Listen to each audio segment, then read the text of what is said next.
मैं संजय सर आपको अपने channel PCM by Sanjay sir में स्वागत करता हूं। जैसा कि आप जानते हैं कि मैं इतिहास सेक्शन में आधुनिक भारत लेके चल रहा हूं, तो उसी सेक्शन का एक खंड में लेके आपके सामने आया हूं, प्लासी का युद्ध। लेकिन प्लासी का युद्ध शुरू होने से पहले भारत का जो वातावरण था उस चीज को समझाना बहुत आवश्यक है। तो मैं शुरू करता हूं वहां से जो कारण बना प्लासी के युद्ध का। आप जानते हैं कि 1707 में औरंगजेब की मृत्यु के बाद मुगल शासन लगभग खत्म के तमाम था। उत्तरवर्ती मुगल शासकों में उतना सामर्थ्य नहीं था कि वो सभी प्रांतों को एकजुट करके रख सके। इसी बीच में धीरे धीरे सभी प्रांत अपने आप को स्वतंत्र घोषित करते चले गए। उसी में एक प्रांत था बंगाल। उस समय बंगाल में बंगाल, बिहार, उड़ीसा, ये तीन प्रांतों का मिलाकर एक बंगाल प्रांत बन पड़ता था। आधुनिक बांग्लादेश जो पड़ता है वो भी इसी का एक हिस्सा हुआ करता था। यानी एक बहुत बड़ा प्रांत जो था वो बंगाल पड़ता था। और हम आपको बता दें, हर दृष्टि से बंगाल जो था वो समृद्धशाली प्रांतों में से एक था। इसी वजह से मुगल शासक जब तक ताकतवर बने रहे तब तक उन्होंने इस बंगाल को अपने हाथों से जाने नहीं दिया। लेकिन औरंगजेब की मृत्यु के बाद उत्तरवर्ती जो मुगल काल के जो शासक आए वो ताकतवर नहीं थे और वो इन प्रांतों को इकट्ठा करने में सामर्थ्यवान नहीं थे। तो सभी प्रांत धीरे धीरे अलग होना शुरू हो गए थे, जिसमें मैंने पिछले वीडियो में आपको बताया है कि अवध हो गया, कर्नाटक हो गया, हैदराबाद हो गया और ये बंगाल हो गया। ये सब अब इससे अलग हो रहे थे। आज मैं आपके सामने बंगाल की कहानी लेके आया हूं, क्योंकि वहीं पे प्लासी का युद्ध हुआ और इसी प्लासी के युद्ध के बाद भारत का नक्शा पूरी तरह से बदल गया। क्योंकि इसी युद्ध के बाद अंग्रेजों ने भारत में अपने पैर जमाना शुरू कर दिया। तो 1757 की उस घटना को होने से पहले का मैं विवरण आपके सामने प्रस्तुत करना चाहूंगा। 1717 में मुगल शासक उस समय फर्रुखसियर था। वहां उसने गलती कर दी। गलती यह की कि उसने एक अंग्रेजी को एक फरमान जारी कर दिया। अंग्रेजों को एक फरमान जारी किया जिसके अंतर्गत 3000 रुपए लेके उसने बंगाल सूबा को वहां पे व्यापार करने के जो संसाधन थे वो अंग्रेजों के हाथों दे दिया। अब यहां से अंग्रेज जो थे वो बंगाल में जमना शुरू कर दिए। 1717 का ये जो फर्रुखसियर का फरमान था वो अंग्रेजों के लिए बहुत आगे यानी मील का पत्थर सिद्ध हुआ। अब वो 3000 रुपए देके बंगाल में अपना व्यापार कर सकते थे। लेकिन उसी समय बंगाल के वातावरण में थोड़ा सा परिवर्तन हुआ और 1717 में बंगाल का जो सूबेदार था वो मुर्शिद कुली खान था। मुर्शिद कुली खान जो था ये वही सूबेदार था जिसने बंगाल को मुगलों से धीरे धीरे अपने को अलग करना शुरू किया। यानी यहां से एक प्रश्न बनता है कि बंगाल सूबे का मुगलों से अलग होना कब शुरू हुआ? तो वो 1717 से मुर्शिद कुली खां के समय से हुआ। चूंकि मुर्शिद कुली खां का शासन जो था वो 1717 से लेके 1727 तक चला। वो एक ताकतवर शासक था, इसीलिए इस बीच में अंग्रेज लोगों ने अपना वर्चस्व नहीं बनाया बंगाल में। लेकिन उसके बाद जो दो शासक बने वो कमजोर शासक थे। 1727 में मुर्शिद कुली खां की मृत्यु के बाद 1727 से लेके 1739 तक सुजाउद्दीन शासक बना, जो कि काफी योग्य शासक नहीं था। लेकिन उसके बाद जो शासक सरफराज बना वो तो बिल्कुल भी अयोग्य था, जो 1739 से लेके 1740 तक रहा। 1740 में सरफराज की हत्या कर दी जाती है। और हत्या करने वाला कौन? एक सैन्य अधिकारी अलवर्दी खान। अलवर्दी खान ने 1740 में सरफराज की हत्या कर दी और बंगाल सूबा अपने कब्जे में ले लिया। क्योंकि उसने सरफराज की हत्या की थी, इसकी वजह से जनता, चाहे मुगल शासक उससे नाराज ना हो जाए, इस वजह से उसने एक दिमाग चला और मुगल शासक को उस समय 2 करोड़ रुपए नजराना के रूप में प्रस्तुत किया। हालांकि इसके बाद 1740 से लेकर 1756 तक उसने शासन किया, लेकिन इस बीच में उसने मुगल शासक को नजराना नहीं भेजा। लेकिन गद्दी पर बैठते ही उसने 2 करोड़ का जो नजराना भेंट किया, उससे उसे यह फायदा मिला कि मुगल शासन ने उसकी गद्दी को वैध सिद्ध कर दिया और अली वर्दी खां बंगाल की शासन को अपने हाथों में ले लिया। अब यहां से बंगाल का कुछ दुर्भाग्य कहिए, अली वर्दी खां की 3 पुत्रियां हुई और उनका कोई पुत्र ना हुआ। इसीलिए जब तक अली वर्दी खां ने शासन किया तब तक बंगाल का शासन काफी बेहतरीन रहा और ऐसा कहा जाए कि पूर्णतः बंगाल जो था वो मुगलों से स्वतंत्र यही अलवर्दी खां के समय पे ही हो गया। हालांकि मुर्शिद कुली खान ने अलग बंगाल की व्यवस्था तो बनाई, लेकिन पूरी तरह से स्वतंत्र ये अलवर्दी खां के समय में हुआ। अलवर्दी खां का एक कथन है जो कि पीसीएस परीक्षा में पूछा जाता है। उसने कहा है कि ये यूरोपीय लोग जो हैं वो मधुमक्खी के छत्ते के समान है। पूछा गया है प्रश्न में, तो ये मधुमक्खी के छत्ते के समान है, यदि इनको छेड़ा ना जाए तो ये हमेशा आपको शहद देंगे, लेकिन अगर इनको यदि छेड़ दिया जाए तो ये आपको काट काट के मार देंगे। तो पीसीएस का ही प्रश्न है। तो अलवर्दी खां का ये कथन याद रखेंगे, उसने मधुमक्खी के छत्ते के समान यूरोपियों की तुलना की। 1756 तक इसने शासन किया। 1756 में इसकी मृत्यु हो जाती है, लेकिन मैंने अभी बताया कि उसका कोई पुत्र नहीं था, सिर्फ 3 पुत्रियां थीं। एक पुत्री की शादी उसने ढाका में, दूसरी की पूर्णिया में और तीसरे की पटना में की थी। उसकी मृत्यु के बाद इन पुत्रियों में एक अराजकता का माहौल उत्पन्न होता है कि इस गद्दी पे कौन बैठेगा। तो उसमें सबसे योग्य जो था वो था पटना वाली पुत्री का पुत्र। अलीवर्दी खां की जो पुत्री की शादी पटना में हुई थी, उसी का पुत्र था सिराजुद्दौला, जिसके बारे में आपने सुना होगा।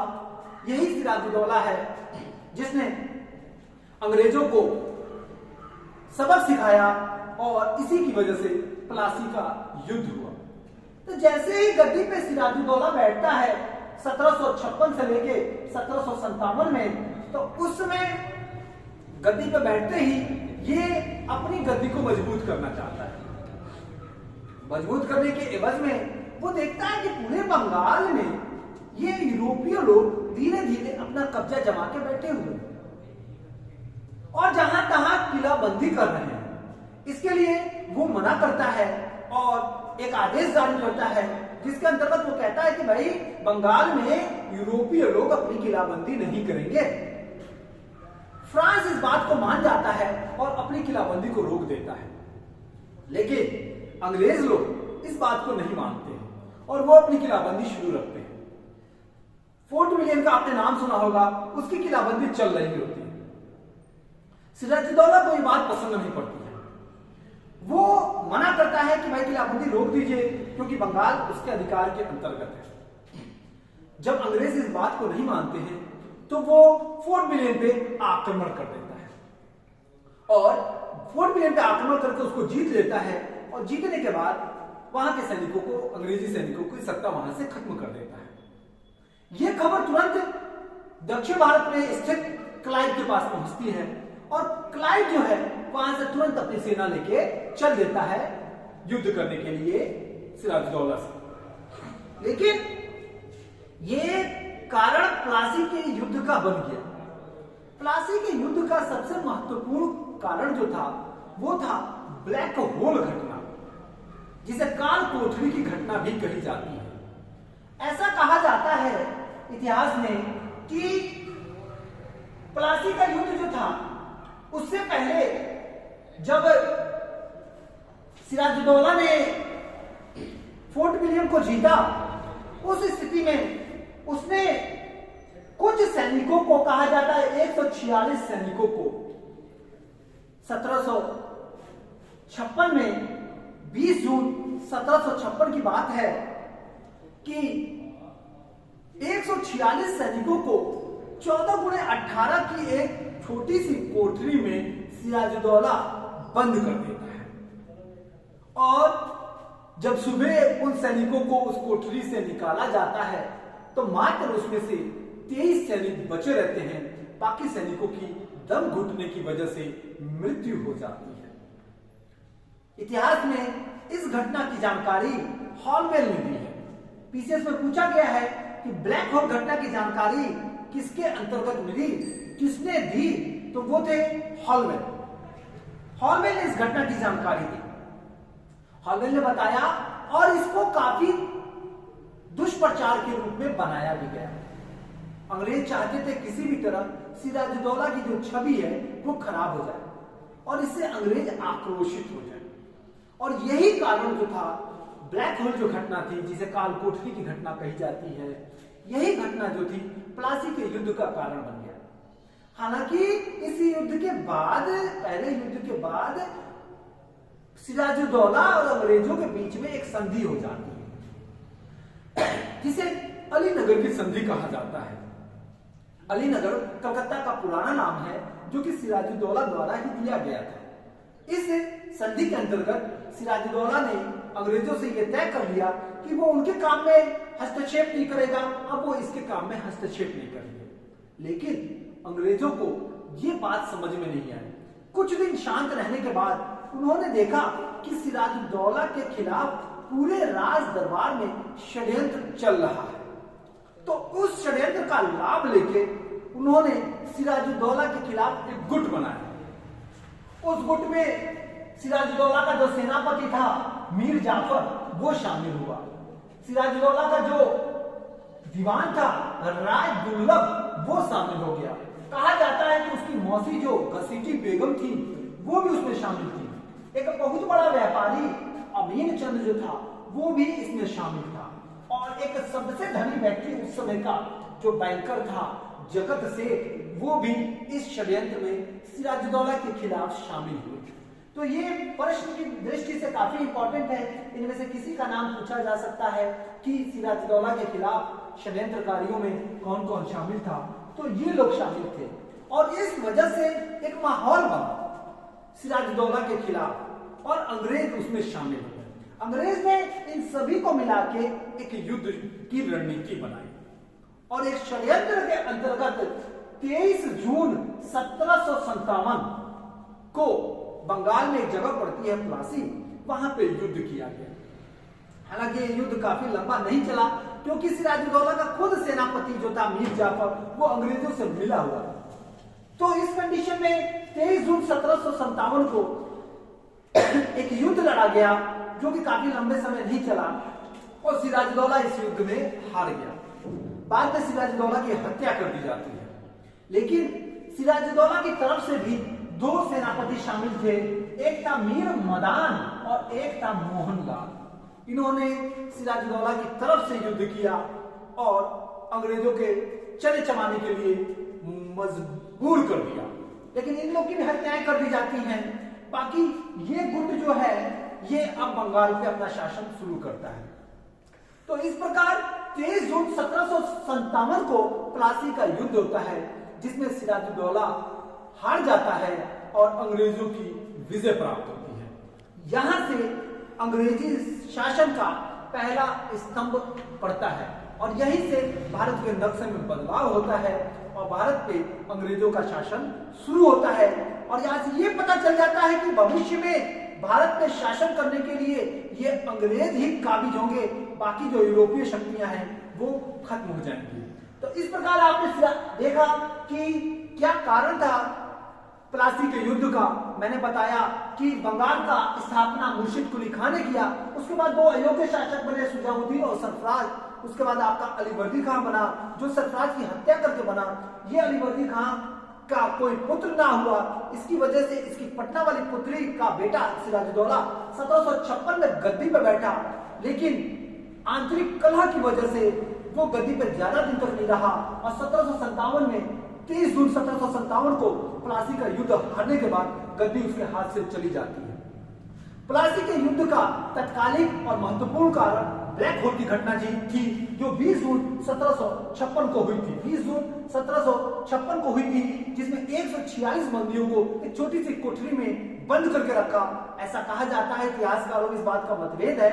हॉलमेल ने इस घटना को काफी चर्चित किया, जिसमें से मात्र 23 लोग जीवित रहे थे, बाकी लोग की मृत्यु हो गई थी दम घुटने की वजह से। तो यहां से मैं प्लासी के युद्ध के विवरण को खत्म करता हूं। अगले वीडियो में मैं आपको बक्सर का युद्ध लेके आता हूं। जय हिंद।